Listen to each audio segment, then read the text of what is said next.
Hello, everybody. My name is Blair Barnette, and I'm the chair of the British Film Designers Guild.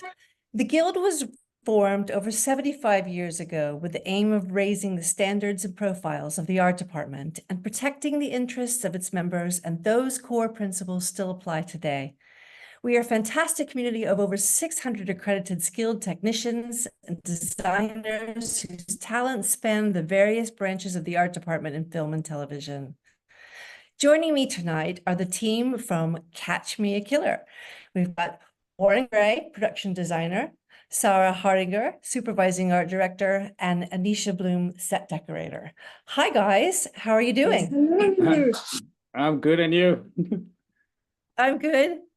Lovely. I hope I Excited don't to be here. pop in and out.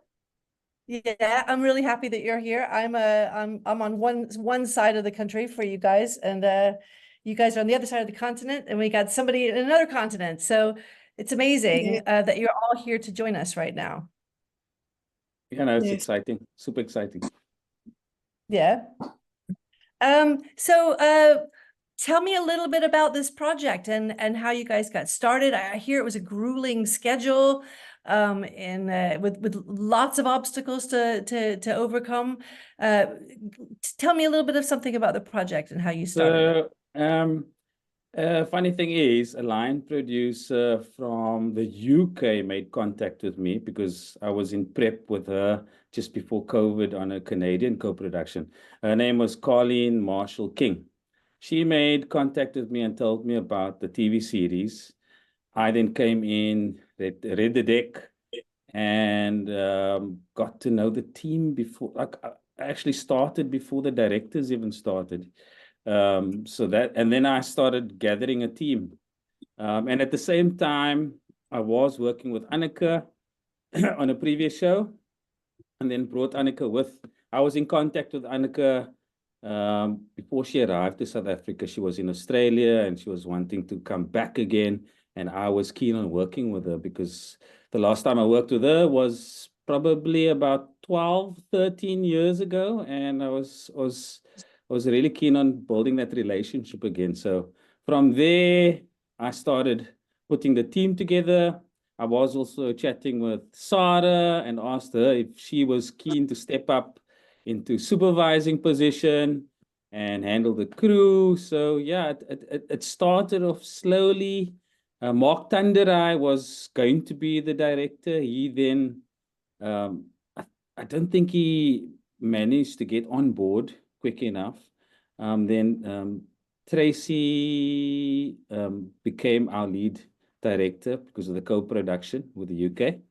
And then the rest of the directors were all local. So Mark basically planted a seed of the color palette and the color wheel and how to create moods from color.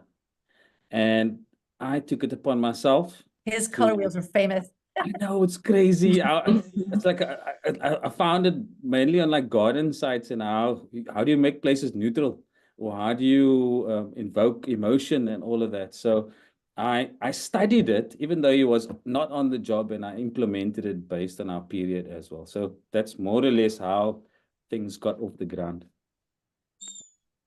That color wheel, that's something really interesting. You've said, I've just worked with Mark. And it's very intense, it's like very specific palettes, but it's the way you can engage emotion and take that journey, to take your viewer on that emotional journey through design and color. I mean, that's what we do. We're visual storytellers. It's so important to what everybody's experiencing. But that's really interesting that you came on even before the director and got a chance to really stamp the tone, because it does have quite a tone. Each time there's a different character. I really feel that emotional shift with what you've done. But you've had 4 different directors, is that correct? Correct. The directors were, if I'm not mistaken, it's Tracy. Sorry, remind me of the surname. Larcombe. Larcombe, yes. And then it was Renee van Rooyen and Brett Michael Innes.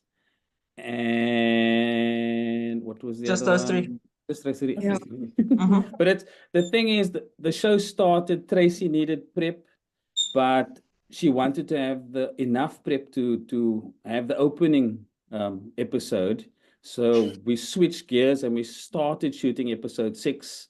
Because Rene was kind of engaging and already starting the pre-production. So instead of starting in the correct order, we started with episode 6 and we started to build a relationship with Rene first. And Yeah, then that was a little bit of a shock to us because we yes. were prepping to start with 1, and then not too long before we were supposed to start, they said, actually, do you mind starting with episode 6 so that Tracy can have more prep time? But I appreciated it especially because as a foreign director, directing a local story, I think is really difficult if you don't know the culture that well. And Tracy really wanted to immerse herself properly. So I thought that was a great idea. And there was also a spin on, we got this beautiful location that could work for all our police stations. And then we lost the location. So we had to improvise quickly. And luckily, we were renting our production offices in an old empty building. I walked through the building with Sarah and I said, okay, cool. That's going to be the one police station. Downstairs is going to be the next police. And then, and so on and so on. And the key was, how do we follow through with the color palette? And that was the start of our color palette journey. And what also connected me to the story was the opening episode was based on something that happened during my childhood. It happened not in my neighborhood, but it's something that created fear in us kids growing up. And the station strangler was the first killer.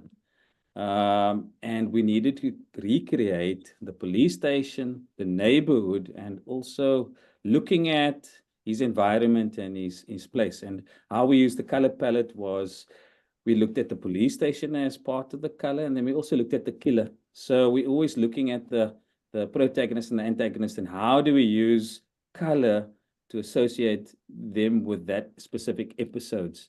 And once we've started actually we started with Rene, then we moved over to Tracy, and we divided our color palette based on the killer. Yeah. And was there a lot of crossover with all the directors? I know when you do episodic TV, you've got different directors. It's not like, okay, I'm done with you now, next. You know, you're kind of working with all of them. Was there a whole lot of crossover with you guys? So for me, like once we started shooting, I always had about 2 or 3 weeks prep with the next director. So I would get the show started, construction would come in, scenics would come in, Anneke would come in, or Anneke, and we would start dressing. While that's all starts to happen, I would be going on to the next recce, the next location, and start figuring out the episodes.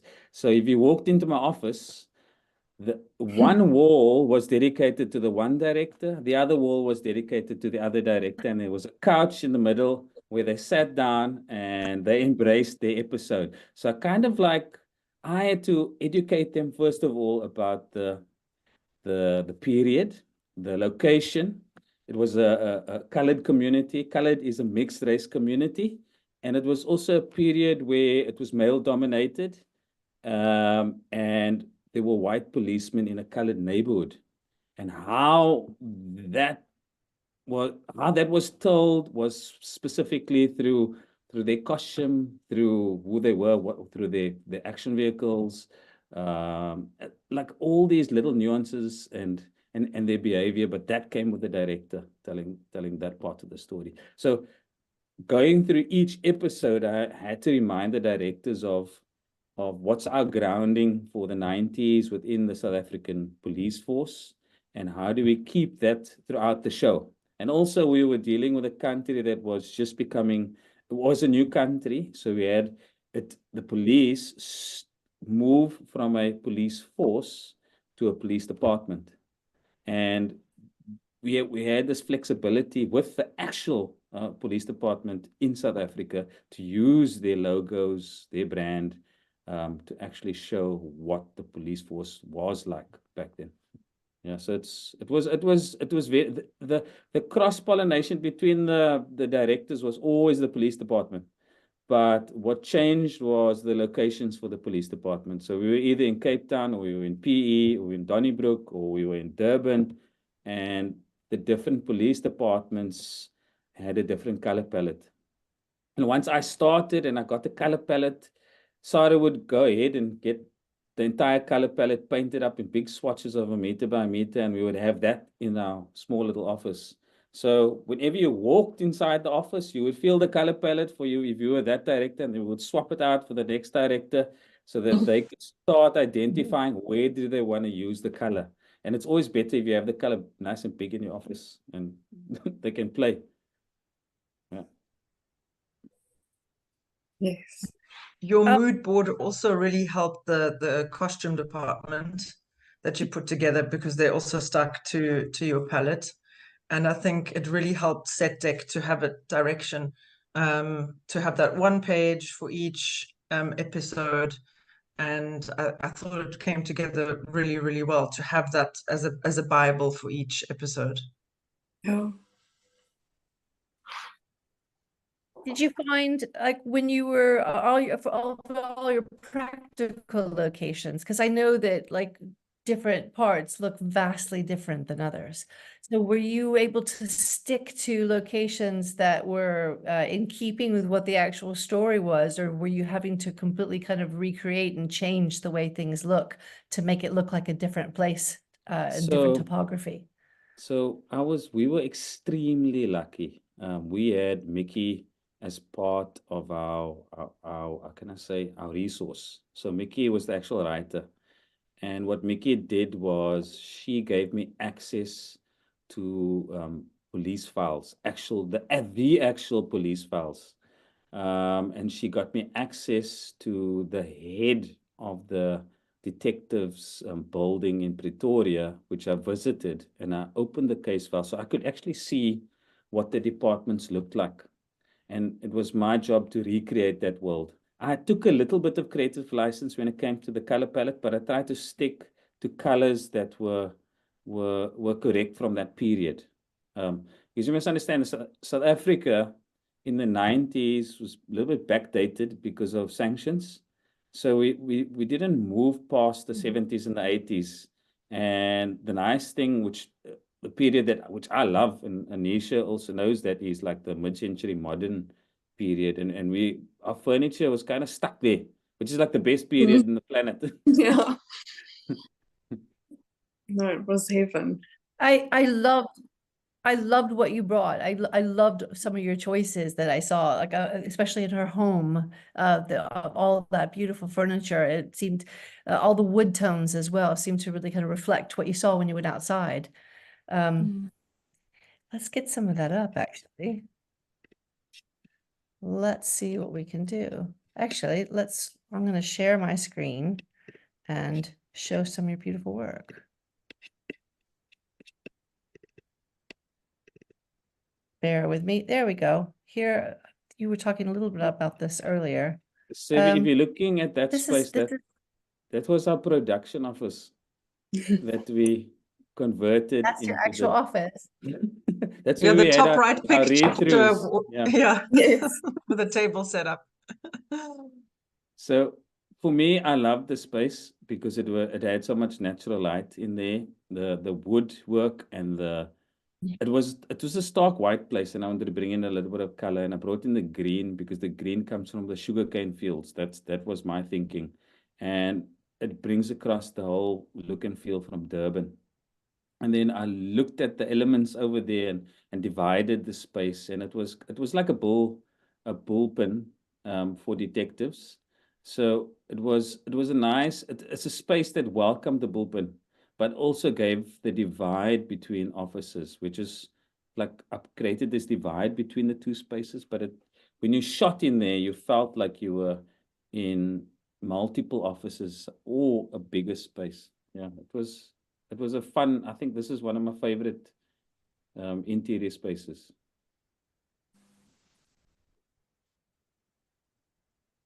I really like that. And let's do, actually, there's a lot of stuff in here that we can go through. I really like how this is presented. Give me a second to open this up. Here we are. View. Full screen. Yay. Now we're going. I love that these are your these fields that you mentioned. And Yes. so here's some of your palettes. Yeah. And So, okay, so your budget, like I've just seen this earlier. yeah. Your budget. So Yeah, our budget, what you didn't see.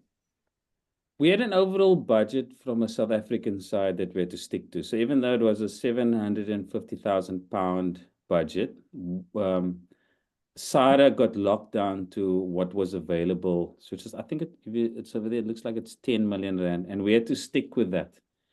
We could shuffle. So we shuffled, whether it was from props to set deck, but our key focus was to keep the crew strong and basically make sure our HODs got what they wanted so that they could drive the show. Because the show is intense and it was moving so much that we needed the strongest crew. So this, for me to make sure that I had Anisha on board and Anneke on board, Kobus and Yaku, was the key, to making it successful. And then if you look at that color palette, that color palette is from Mindhunter.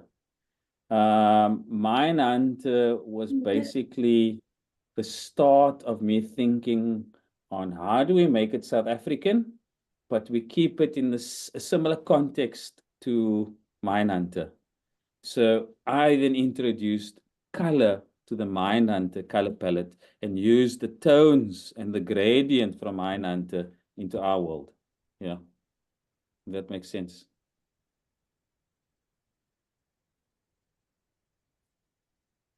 Here's some more of these beautiful, super emotional palettes that you've got.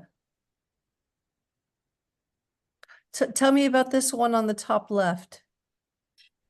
Top left is episode 1 and 2. So that's the Station Strangler. So the blue and the pale blue comes from Cape Town, and it's by the sea, and it's the tones of the police department, specifically their uniforms, and it's because it's the opening sequence of the show. A lot of it is set around the desert where, or the dunes, sorry, these white dunes. So it's a neutral color palette, but very light. And that color palette basically spoke of a killer who was stalking little kids from school. Yeah. Right. And then, I mean, it's in quite a contrast. Go ahead. Sorry. oh, sorry. And then like 3 and 4, the colors basically came from the world, from how can I say, we looked at institutional colors. So if you go to a madhouse and you find these salmon colors that you find on the wall, to a neutral space where you're interviewing killers, and that's where that color originated from. And then we had to figure out how do we incorporate that into our space. So yeah.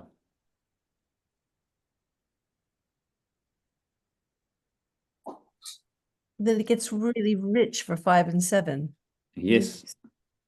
So 5 and 7 is also, it takes place in the Eastern Cape, Donnybrook, also close to Durban, and the colors that popped over there were the purple hues which we use in the prison. And then also from the landscape, some of the flowers and vegetation in that area had some of those pops, and yeah, that the emotion of that killer was, it's pretty much invoked in the. Say again? Sorry, it was Christopher Zakodi. Yes, correct. In the Zulu huts. And his mom, also we bought some purple in with his mom that lived with him. Yeah. So that was also very related to the religion, the religious views in the community. Yeah. Oh, sorry. And then 9 episode, that's actually a mistake there, I see. On the bottom left, it should be episode 6. To the bottom left. Okay. Very So stark by episodes, comparison. Yeah, episode 6, we based that off the actual killer who stalked the prostitutes, and he drove this blue car in that color palette. And he followed them. But the world back then was also very dark and gloomy and wasn't a happy space.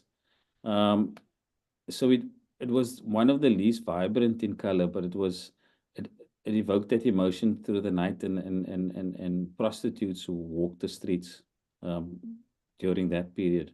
Yeah. Could I say something about 7? Yes. So 7 with Stuart Wilkins, Yeah. which I feel like was very related to Mindhunter.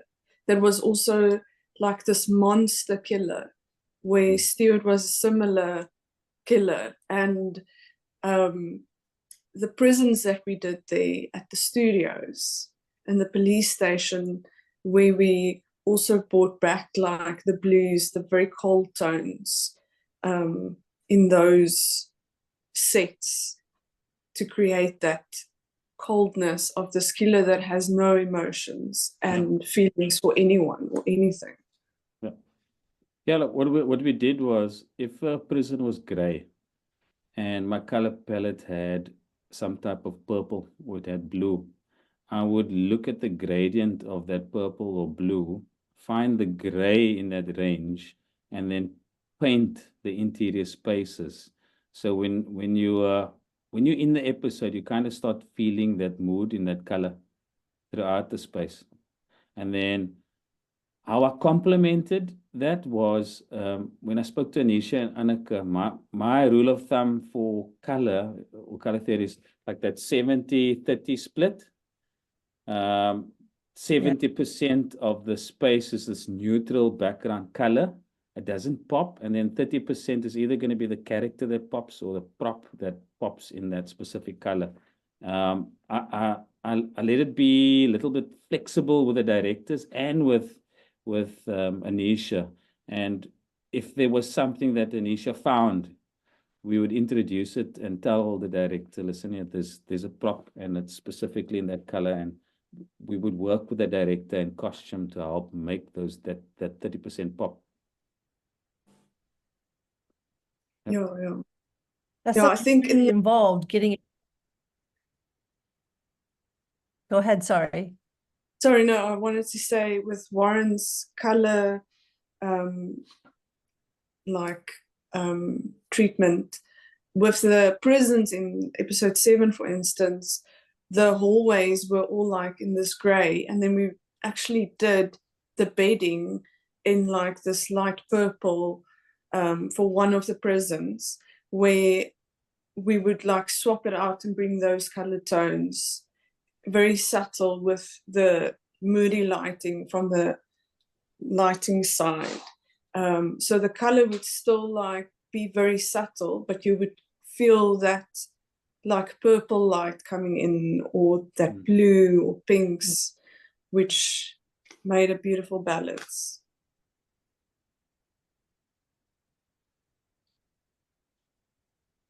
Blair? Hey, sorry, I cut out.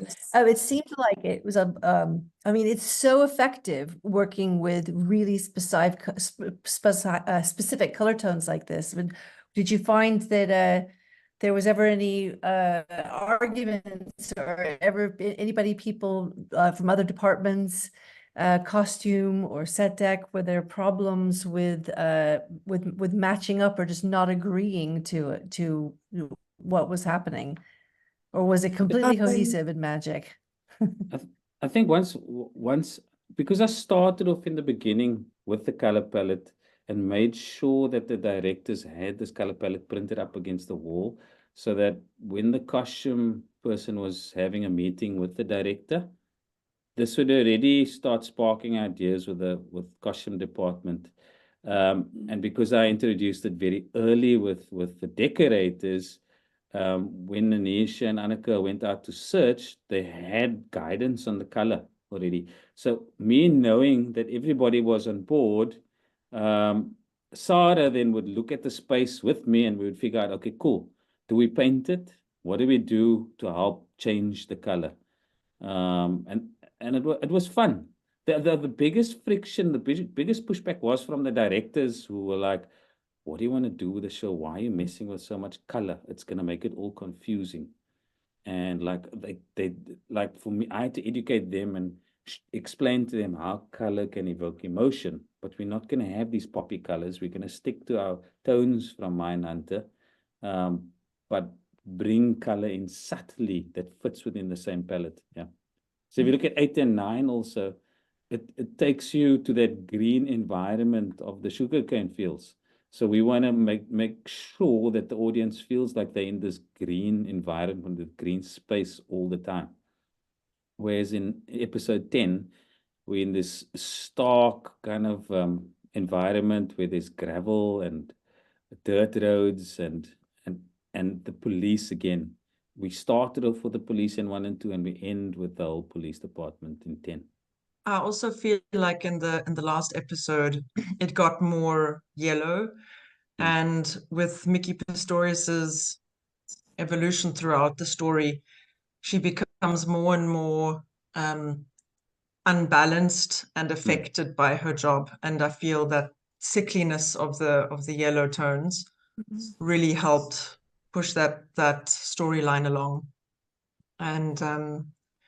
And as well, we had that episode 10 was set in Mpumalanga, which is a province in South Africa, which is in the north, and the soil there is actually red and not white, as in the southern part of South Africa.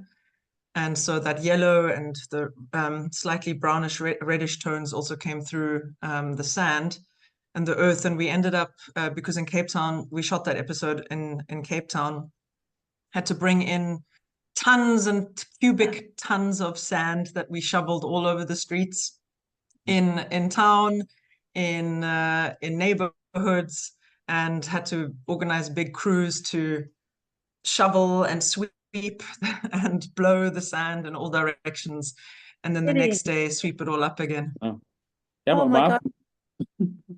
For me, I really wanted to make people feel that they were traveling across the country, and earth is usually one of those things that changes in South Africa. So like the best way to do it is like, change the earth color. Like if I saw like a normal taro and like talsare, like, nope, we need to kill it and let's just cover it. We can always clean it up. So yeah, it was challenging. The logistics behind all of it was crazy, and our team wasn't huge. So we also didn't want to burn out our team, and we worked very closely with the AD department to make sure that things are scheduled better for us, for the art department. So the AD department was very art friendly, which was great on the show. Yeah, we had some fun facts. We had between 15 to 20 locations per episode, 10 episodes in total. Man. So it worked out to about 150 locations, which was between 1 and 2 a day. And between the blocks, we only, so one block was 2.5 episodes. We only had 2 to 3 days prep before we start shooting the next one. So our set tech team and props team, and they really had a very busy time with constantly back-to-back wrapping and prepping sets. So I take my hat off. It was a really challenging time, not just the schedule, but also the subject matter of the production was very rough and difficult, and so it was a very an emotional time. Yeah, if we talk, so Sarah was really key in helping us put together case dockets. So when I talk about case dockets, so I had this document, I had files of the actual murder scenes, but we had to desensitize the crew and make them aware that some of the material that they're going to see, and a lot of it we already modified and made it house sometimes, was going to maybe affect them. And we had psychologists on board, but we needed to tell the story truthfully, and also have respect for the actual victims that we represented. So we never used actual victim images. We recreated those scenes, and Sarah was integral in making sure that people who lay down as a dead person, or kids who were prepared to lay as a dead kid, they were comfortable, and they didn't feel like they were in a space that was, how can I say, uncomfortable. So we kept it to a small team. Sarah was totally in charge of that and guided the photographers on basically what we needed to create and how those photos needed to be taken based on case files that did exist. Yeah. So it was gruesome. Say There were a again? lot of victims.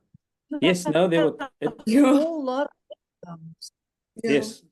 It was basically the pinnacle of serial killers in South Africa in the 90s. So I can't tell you how many victims, but they were in the hundreds. Over, We- over 100.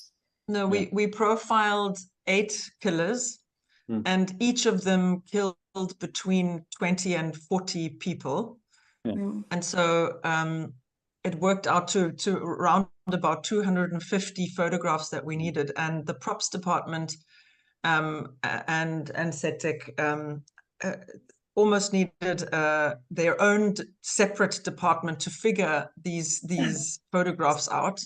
Yeah. It was very difficult to work it out. And Anisha, Anneke, Roberto, Jaco, we sat for hours trying to also almost be detectives to have the right correct Info. photograph. And Because you know, yeah. even you know, the whole point is that it was confusing to figure out which victim belonged to what killer and what the MO was, the modus Yeah. operandi of the killer. And so yeah, it took painstaking focus to put these pictures together, and it was very difficult. We were grateful that Mickey could show us what some of these victims look like, because obviously we had no idea.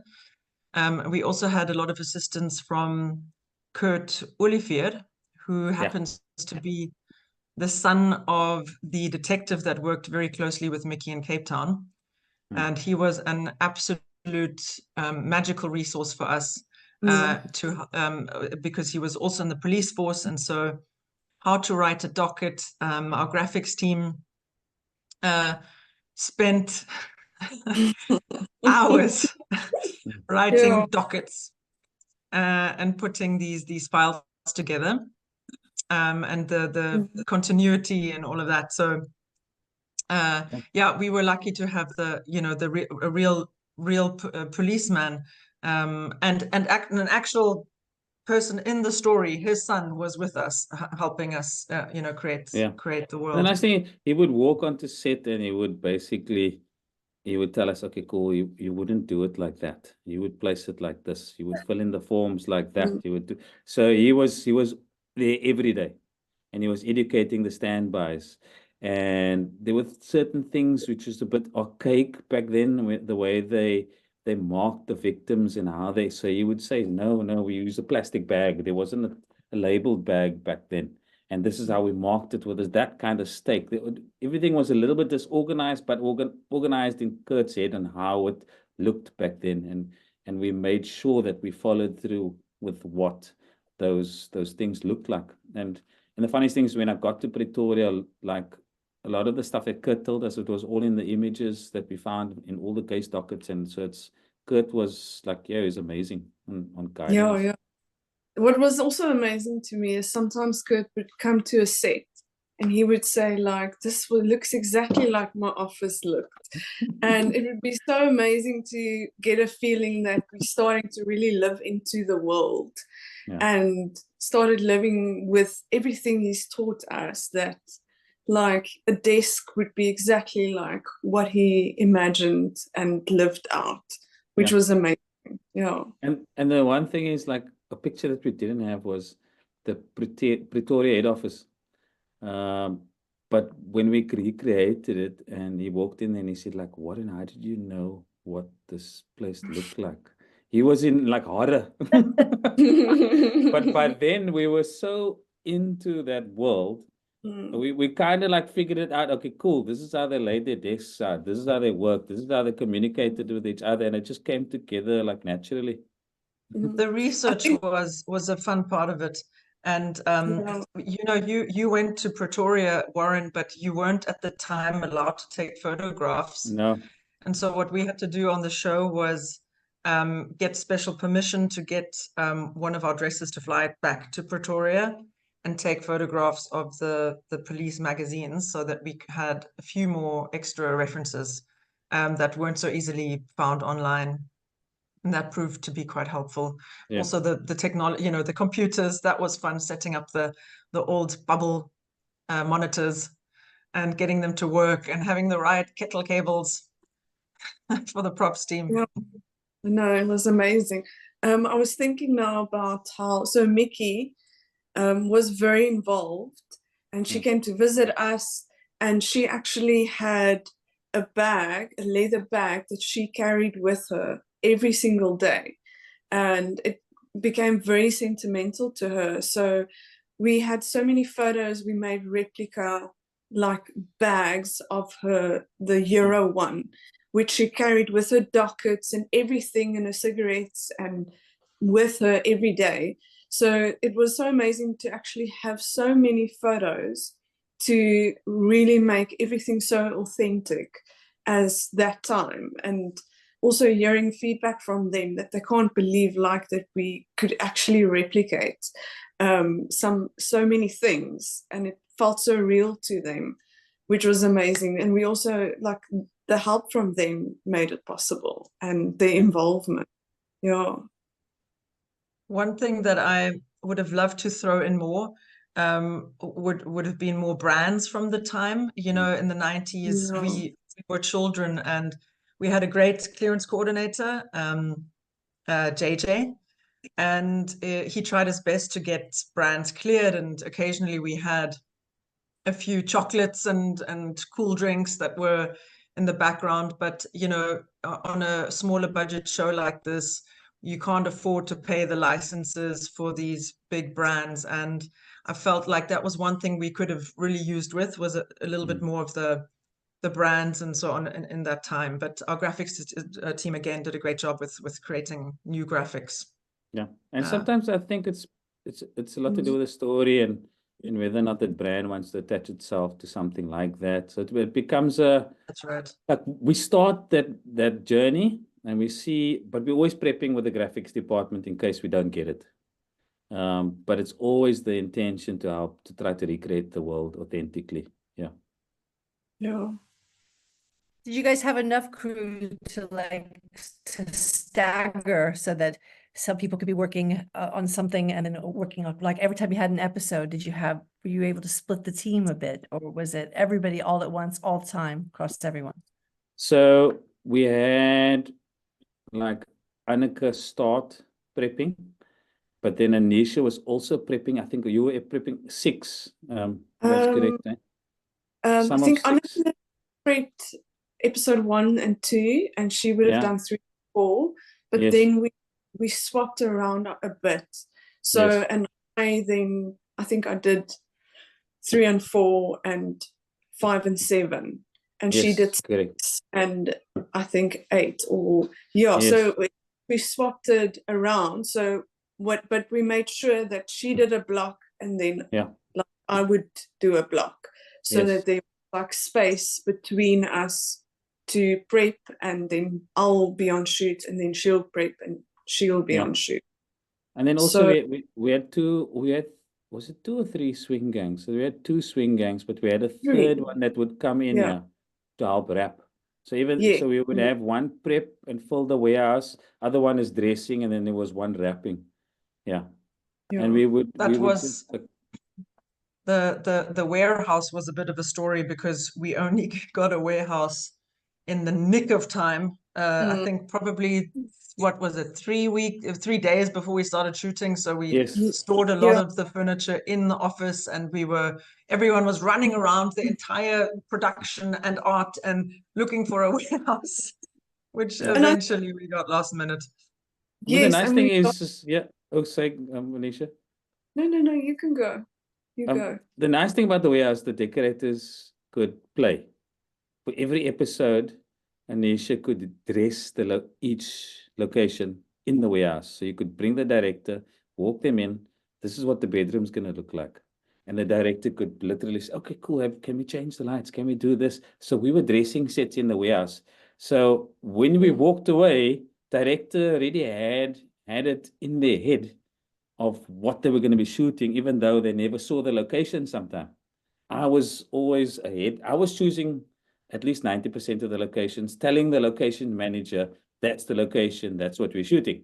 We're not changing our minds. You figured out how do you make a deal, but that's where we're shooting.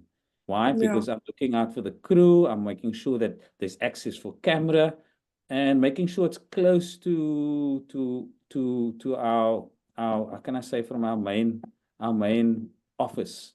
So like I try, and sometimes there was this fight back with locations, but we never backed down. We made sure that we didn't want to kill our crew, and then also so the authentic in storytelling, and also like it's the locations manager to make the deal and to make it fit within the budget. So I didn't want to make that my responsibility as well. I wanted to make sure I had the location that worked for the story.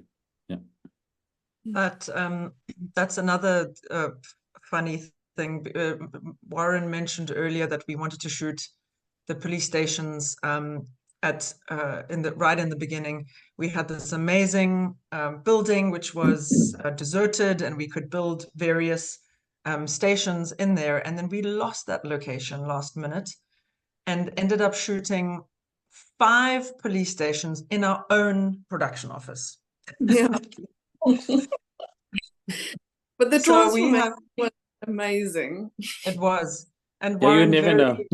No. Warren very smartly changed, obviously, not just the palette, but also, we changed flat walls to face brick, and our amazing construction team, Ian Fredericks and his team, created fake bricks, face brick, and wooden panels, and frosted the glass, and then we covered the glass. So we would have the same passage 3 times, but looking like a completely different space. So that was almost like a stage, and quite fun and creative how we managed to change that around. And we kicked people out of their office, and set tech and costume. So we rotated our production office so we could all shoot in different rooms. Yeah.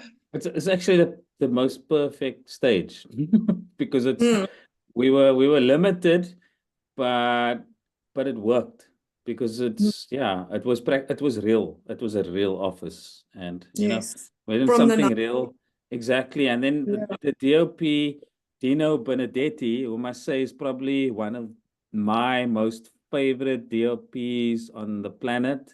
Like It's he's fantastic. young, he's energetic, and he gets into every small little corner.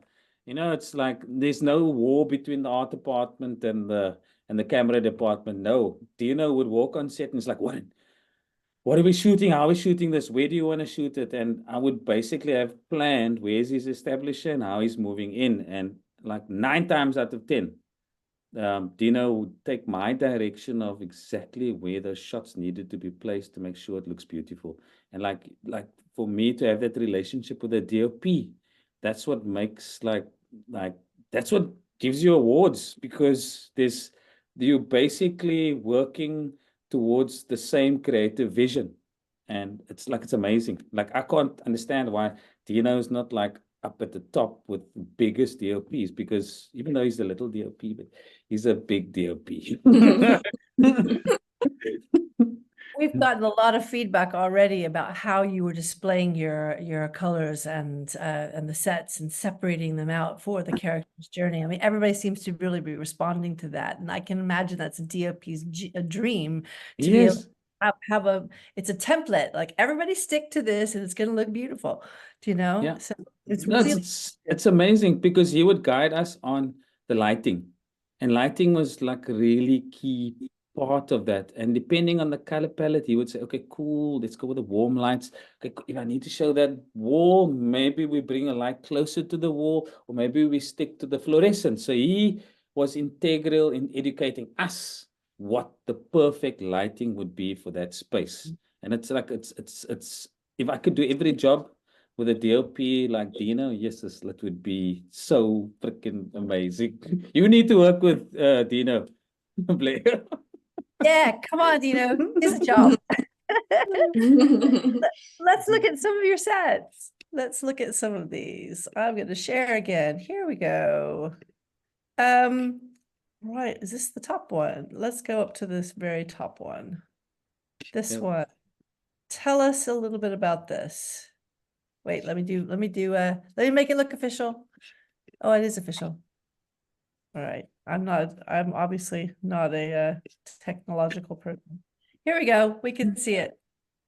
Okay, so that was a lecture hall, but you can see we're starting in the beginning of the 90s. So this is where Mickey's teaching her students based on the findings of Robert Resler, the serial killer profiler, and how she's studying killers. And she is trying to basically understand killers and their environment.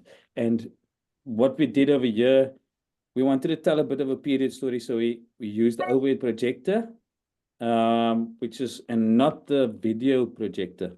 So we're trying to be a little bit dated to show that this is the beginning of our world before we start moving and how the world changes. So I think there's a scene later in the episodes where it's also in a projector room, but this time they're using the video projector. So I was very specific in how we do the order of that. And that was a school that we went to, an old technical school where they taught kids how to do technical drawings. And so it was a beautiful space that we found. And did you find it because basically your projector is a practical light. Yes. How did that work with the actual theatrical lighting and, you know, being able to see things during the day, and be able to see the screen itself, but not having everybody else? Because I could see her face really well. I could see everybody else. I could see the colors in the room and not have it's not blown out. Do you know how did you guys balance that with your DP? So sometimes we would do camera tests with Dina, and if we needed the projector or the over projector, he would do a lighting test with it, and so we would send it to camera. They would actually figure out, okay, cool. They know the location that they need to light, and they know the device. And that specific device was quite a pain because the bulbs wanted to pop all the time because we kept it running, and you're not supposed to be keeping them running for such a long time. But Dino knew what he was getting, so he was always prepared to work with the environment and the prop and make sure that the two work together. Yeah. Let's look at this. Yeah, so this, we needed to find a lower class home interior. We scouted specific locations. This location that you're looking at here, about 80% of everything you see was in that house. And it was so perfect. I was like, no, you're not taking anything out. We'll rearrange, but the color, the patina, the aging, the level of, I don't want to say like dirt, but character, it was there. Yeah, We all just of had dolls and what is all of that? I mean, that's just so, I'm fascinated with all of these smalls that I see going on. So those little elements we started to bring in, but it already was in the space. It was creepy. Wow. So we could literally just go into a cabinet and look at those porcelain dolls and put them on the chair.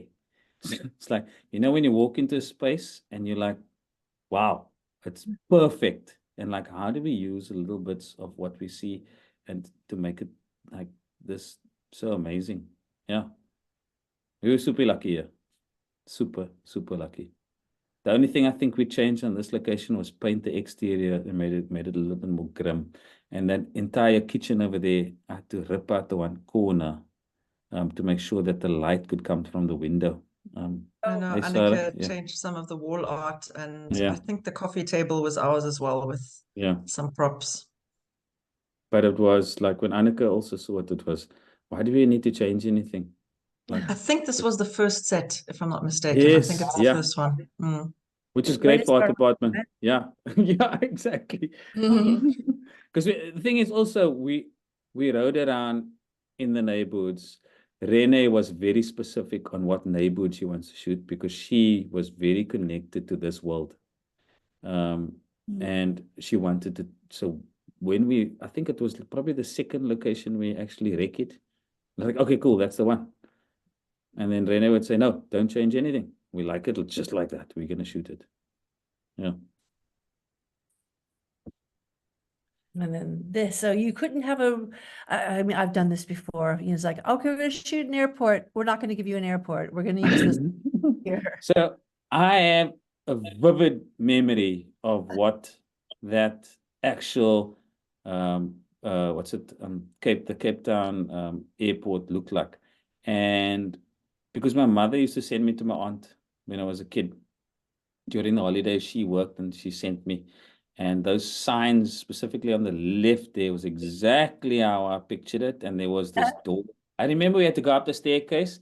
The big difference was there was a staircase where you walked up to arrivals. We didn't have the staircase, but we had the door. And the architecture from here matched the same architecture from the old airport. So this is the old, what is the ports building in the city? It's one of those old, like, monolith, like, what you call it, architecture, I forget the name, the style, where it's like, it's very imposing. Yeah. So it was perfect for the location. What we did was break out the space. I designed the seating layout, the bar area, the advertising was very specific. We showed the smoking, like, was a big thing. People were drinking also in the bars back there, and policemen like weren't very like didn't follow the rules that much. They drank. Yeah.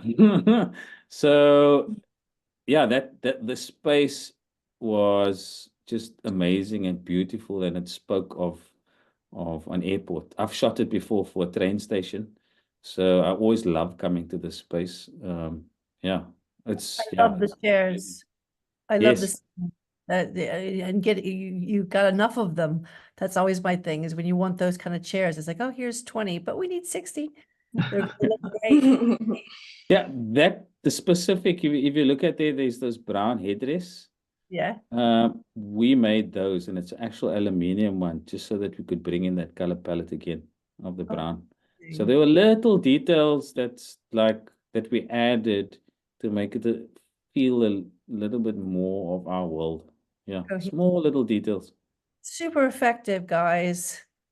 That's really great. I love that. That first thing, that my eyes were drawn to those chairs. They just felt like they belonged in that room. And then, yes, this is one of the rooms I noticed before about the very mid-century look, and it's super warm. It reminded me of the fields. I love this room. So this is really, really, really inspired by what Mickey explained to us in the spaces that she lived. She's very specific in like what she was like. She was very like, what can I say? She was eccentric, arty, and she loved nice things, but she didn't have too much of it. She came from a wealthy background, so she was privileged a bit, but she also was very minimalistic. So we needed to find all of that in that space. And what you're seeing over there is her, I think it was just when she moved in and she just unpacked. And before that, there was a scene where a lot of the stuff was in boxes and it was being unpacked. Yeah. She had a very neutral space. It was more on a neutral level. And from there, colors built as her world also grew into everything she got exposed to. Yeah. Yeah. A morgue. You guys had quite a few morgues. Yes, And quite a real one few. too, is from what I read. You were actually in a real morgue. I mean, that would have creeped me right on out. That It that was. was we did shoot at one real And morgue. Paul, Yeah, and it was in the actual I don't even call it the device, the cooler. Where the Right. bodies fridge. go inside, yeah. But most of the time we shot in abandoned hospitals, Okay. or like little old clinics or halls that we could convert into morgues. And it was really dependent on where we were shooting that day. So depending on where we were shooting that day, we needed to find a morgue close by. Mm. And we had to just be flexible on what we do over there. So we created the basic elements, and we had a couple of elements that we rented. Like I think this was a rental table, but we also had one that we manufactured. I Yes. think this is our manufactured one. Okay, But we rented the light. yeah. And what's also beautiful that you did here is there at the back. On the left, That fake the The drawer wall drawers. where you put Yes. yeah. So I Yeah. made sure that was always a feature that showcased in the morgues, that there was a space where you could put bodies. Sometimes it was inaccessible, so it was just a plant on. And sometimes what I would do was put the plant on in front of a door frame, so that when you opened up the drawer, you could pull out a body that went into a door. And nobody would know the better that there was actually no cooler. Yeah. Mm.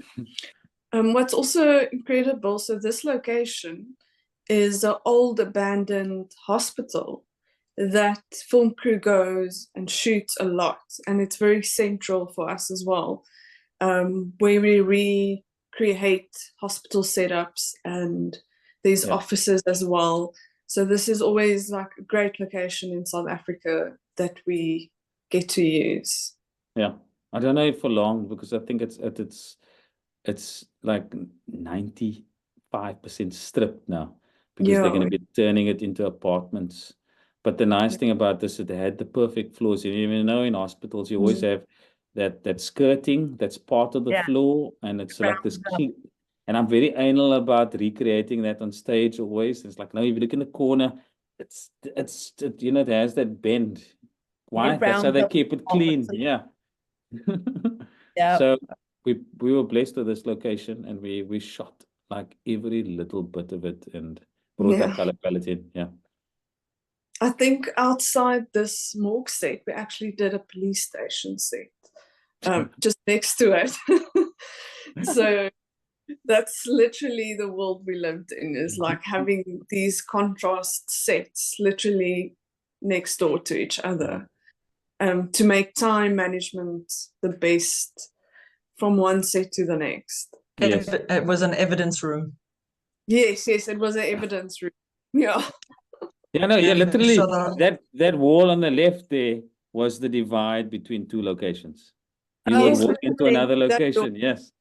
Yes. Next to it was the evidence room, where all the boxes with evidence and case files were stacked onto each other, and like a small desk reception area. Yeah. Yeah.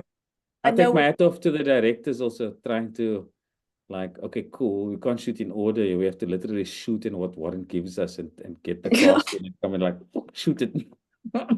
Turnaround time, we need it. Yeah. It was crazy. And you can't come back. Once it's shot, it's shot. Yeah, exactly. We've come up on 8, but I want to keep going and see some of these sets. So let's go a little bit longer. Yeah. We won't keep everybody too long, but this one I landed on earlier when you were talking about your dockets and all of this, all the evidence, the board and everything. It's so complicated. It's so layered what I'm seeing here. Yeah, and so there was this massive purchase of desks that between Anneke and Anisha, they bought up every single period desk they could find in the country. Yeah.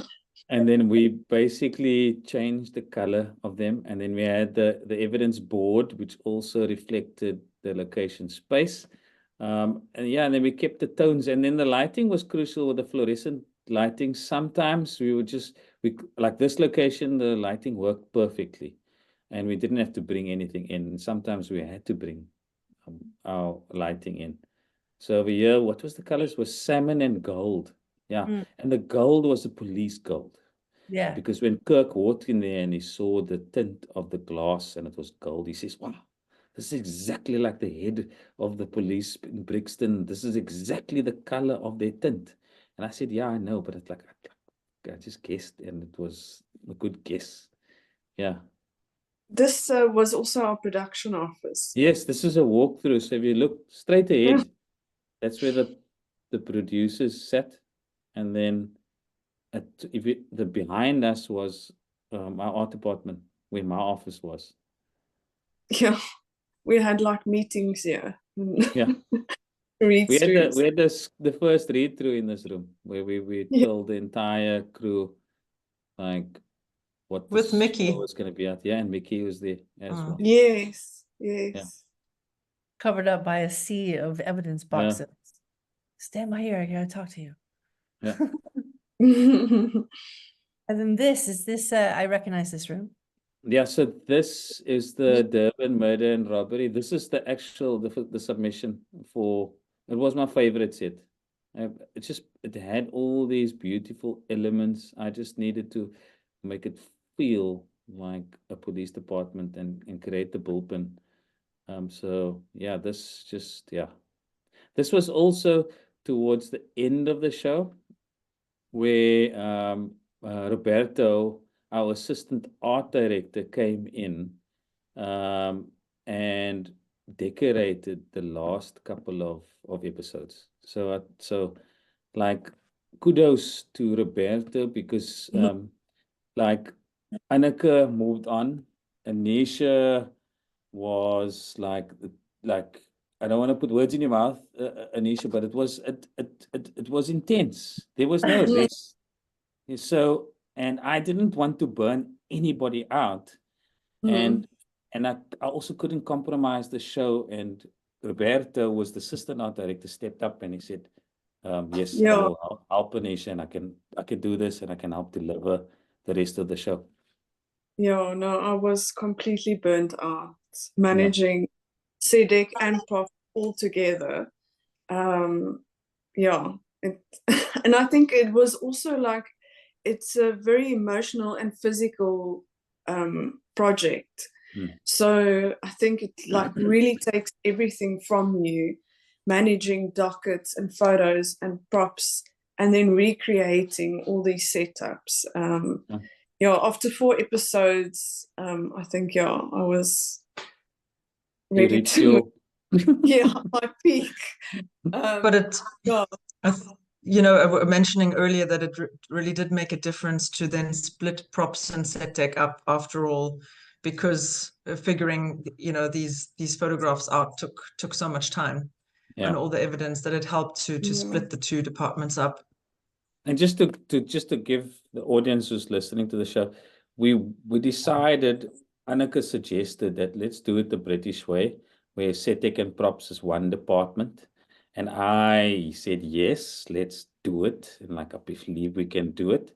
And that was the breaking point, I think, because especially when you have this scale of a show, multiple directors, there's so much management that needs to be done that you can't leave it solely on one HOD. And learning from that in the future, like it's not all shows can be done in that way. Maybe I'm wrong, but it couldn't be done in our show. So we had to American system. Yeah, and Sarah had to figure out how do we juggle this budget, make it work, and how do we like not go over but still get more crew so we can actually finish the show. Yeah. And we managed to do it, Yeah. This was a intense set and day. I'm sure Sarah would agree. Transporting fake bodies, dummies in cars, the dirt road. We had to be removed and dragged out by buckies, and I think we had a special sort of vehicle to pull us out the dirt road there. But besides the logistical issues, it was on that day I think they found 9 bodies in Johannesburg, and yeah, recreating that scene again was emotionally draining as well. Yes, so for this, Post. Say again? sorry. One thing I took away with that is like you had so much the victims, and especially these, they were in so many different stages of distress and Decomposition. decomposed Yeah. maggots, and you had all kinds of things going on. I mean, that's an intense thing for our department to accomplish. Yes, we had to we had to have access to live maggots. So we were in contact with a farm that was actually breeding them. So we needed to make sure we got the maggots at different stages, so that when we use them, they were always at the right stage. Because there's a specific stage when the maggot is eating on the body. And 90% of the time, because of our climate, the body usually dehydrated and the maggots were inside the body. Yeah. Right. And eating. Yeah. And that's something that Mickey was very specific about, and we always needed to show that. Yeah. Yeah, also here we didn't have the budget to actually have bodies made up for us and fabricated. So we had a range of so many different bodies of what we could find that were fake, from fake mannequins that would just fit in a black bag to some rubber fake bodies that could just make it within the budget, which I think we got away with very well. Because when we put the original budget together, myself and Sarah, they're like, no, not this show. We can't manufacture. Yeah, and we had to figure out clever ways. Yeah. And we worked a lot with the makeup department, and they assisted us like wonderfully. And sometimes we could use actual people for the victims that had maggots on them, and the brave enough ones actually allowed us to put maggots on them. Yeah, that was wow. I'm not sure I could have dealt with that. amazing. Yeah.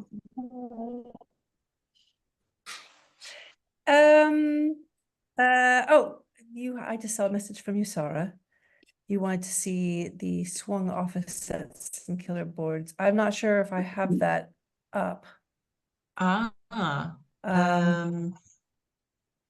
can see if I can share my just screen. actually really quick.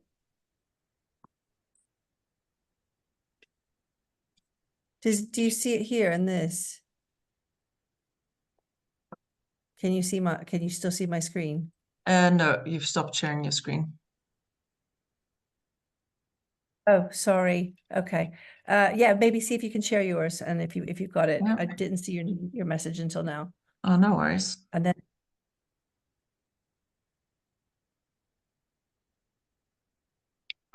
is that working? Yes, perfectly. Yep. Just Okay, gone to lovely. full screen. Okay.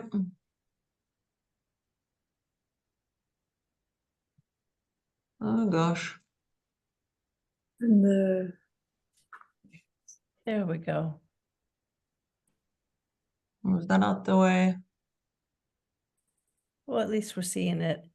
Yeah. Yeah, second page. Okay, so yeah, that was just wanting to show how we also shot 4 exteriors at our office, 4 different exteriors. So we had the Brixton police station, Peninsula murder and robbery, and Durban murder and robbery. And also kudos to our the vehicles department, who had the perfect vehicles and wrapped them with great colors and graphics. So on the left, yes. Just on that vehicles, if you go to that page, the top page, you see the caravan on the bottom right. So Mickey wasn't allowed to work within the department, so we found our caravan and we converted it into a workspace, which was the actual thing that she worked in. when Yeah. she joined the force. And it's an exact replica, literally. They did such a great job. Alrighty, and then we've got that's an example of how we swung the office into two different sets. So on the left-hand side, we've got the blue tones with the wooden panels and brick face. And on the right-hand side, we swung the colors. We got rid of the wooden panels and added glass. And yeah, looks like two completely different corridors. Well done, Warren. Yeah. You can see the lighting also totally different. And then we use Yeah. reeded glass We for hung the these. wooden space, and then we used frosted glass for the other space. So we tried to look at every little detail that we would fool the audience that they're never in the same space. Even the blinds we painted. Yeah. Painted Yeah. them. Oh, that's right. Yeah, we spray painted the Sprayed. blinds. Yeah. Mm.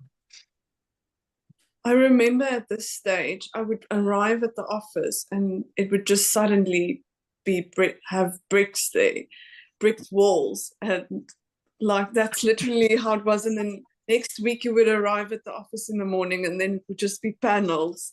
It was really, yeah, people would just be changing and painting the walls. You never knew what you were going to get at the office at that time. Yeah. Yeah. There's like somebody pushed go and we just didn't stop. Yes. Transformations. Yeah. Love that arch. Yes. Oh yeah, that was that art from also from the set you saw earlier. All again in the office and different areas, and that's just more angles of our favorite set. I think it seems to be most of our favorite set. And we shot 2 different prisons in our office. We shot, I think, 2 or 3 different observation rooms, and the props department did a great job of making these. I think it was Corbus in particular, making Yes. these screens with what the observation cameras would have on the other side. And Yes, so they fabricated these boxes and then they put iPads in there. And they had those child monitors that they would be projecting onto these screens. So we used like existing tech to make it look like old tech. These were some of the victim photographs and boards that we put together, just so you guys can see the scale and the amount of not just the photograph of the victim when they were dead already, but also the photo of before. And we got a combination of iStock images and photographed real actors. But yeah, this was really difficult to put together all these boards. And keeping track of it. And also sometimes I wasn't there, so I couldn't give guidance, and I was on a recce in a different part of South Africa. So like without my team, I think like thank goodness for blessing me with such a strong team. Yeah. I'm not going to linger too much on the next slide. If anyone is sensitive and doesn't like seeing dead bodies, they should look away. Thank you for the warning. Very nice. Pleasure. But just briefly, these are some of the victim photographs we had to put together with real actors, and yeah, that was difficult work. These were what was quite a harrowing experience, was also shooting in locations in Cape Town where these actual events happened. On the left here, we've got Strandfontein, where the cops used to go after work and have a beer. And we actually shot there as well, which felt quite special and nostalgic. In the middle, we have Mitchell's Plain in Cape Town, where the Station Strangler, very close to there, hid his bodies. And underneath, we have a class of the real karate dojo and their sensei that is teaching there at the moment. And it was special for me to to shoot there with these kids. And then on the right-hand side, we also actually shot in Voortrekker Road, where a lot of prostitutes still roam the roads, and it all felt very, very real. And so it was, for me, quite amazing to shoot in these actual real locations. And then last, I think 3 more slides, almost done. We shot, in very remote locations. So it also travel time was an issue. Sometimes 1.5 hours out of Cape Town, and the crew ended up staying away at one point of the shoot in Malmesbury. But also some of us got to fly to Durban and also shoot in the sugarcane fields, where a lot of the bodies were found. And to this day, when I fly over sugarcane fields, or when I pass the dunes in Makassar, and even in Johannesburg, past those dumping sites, I can't help but think of if maybe there's a body that hasn't been discovered yet, but that's really imprinted on, I think, all of our minds. After this show. Because I got taken on scouts before everybody also to go to the actual spots where all of this happened, and then I was explained in gruesome detail what did they do to the victim, and then I would have to come back to the office and explain to Sarah and everyone exactly this is what they did, and this is how they killed people, and how do we recreate it, what's the most authentic, correct way to do it. So this is intense. Yeah, very intense. Our graphics team, Sibusiso and Tanya, she actually got to play the character in one of the scenes. She made this amazing book where you try and recognize do a face identity kit, where one of the children had to figure out, or at least try and put together the face of one of the killers. And she made that book, and then actually got to play the character as well, which was special. But yeah, this was the evidence room we were talking about earlier, and all the dockets, and the props team making amazing, and graphics, newspapers, and the old cell phones that were used back in the day. So they did a fantastic job. And that's the last of the slides here. Beautiful. It's amazing, Sarah. That's really, Awesome. I love how they were grouped. Yeah. I'm going to do one last thing before we wrap up, because this has been so fascinating. I don't want to stop you guys. I want to talk for another hour. I want to see the trailer, because I think everybody should be able to put in context everything that you've just showed us. Yeah. The trailer, it really hits you. So let me see if I can do this effectively. Here we go. Hopefully we can see this. I will try to make that. Can I make that bigger? Yeah, we click on the green dot there, I think. Oh, this one. Oh yeah, I love this. I only Nice. found out about that. Nice. Yeah. Apple. Power. These two go hand in hand. But power over life and death?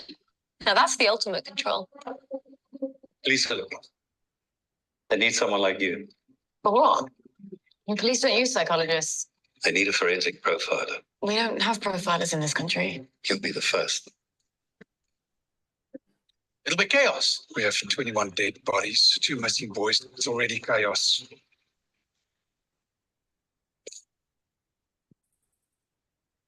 You are a distraction to this team.